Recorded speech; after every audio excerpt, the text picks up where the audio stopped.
अस्सलाम वालेकुम एवरीवन, कैसे हैं आप सब लोग। तो आज सुबहान का फर्स्ट डे है न्यू क्लास में।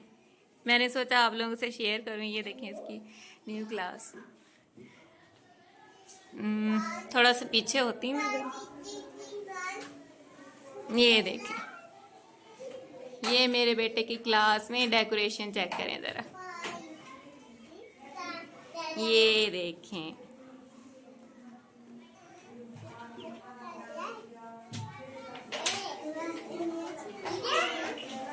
ये मेरे बेटे के क्लास फेलोज हैं सब। सुभान, आपका बेस्ट फ्रेंड कौन सा है? बताओ। मुस्तफ़ा कौन है? दिखाओ। ये है मुस्तफ़ा, वो देखो आपके पीछे खड़ा है। कैसा रहा आज का दिन? कैसा रहा आज का दिन सुभान? चलो आजो चलें फिर हम, हैं? बाय बाय कर दो।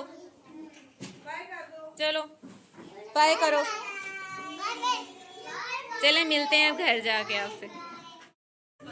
आज अब स्कूल गए थे, फर्स्ट डे था, कैसा रहा? स्टार मिला मेरे बेटे को, दिखाओ स्टार। दूसरी तरफ है, दूसरी तरफ। ये देखें स्टार मिला मेरे बेटे को। अच्छा बच्चा बन के बैठा था, तंग नहीं किया टीचर को। टीचर कैसी है? अच्छी है। इंजॉय किया? चलें ठीक है।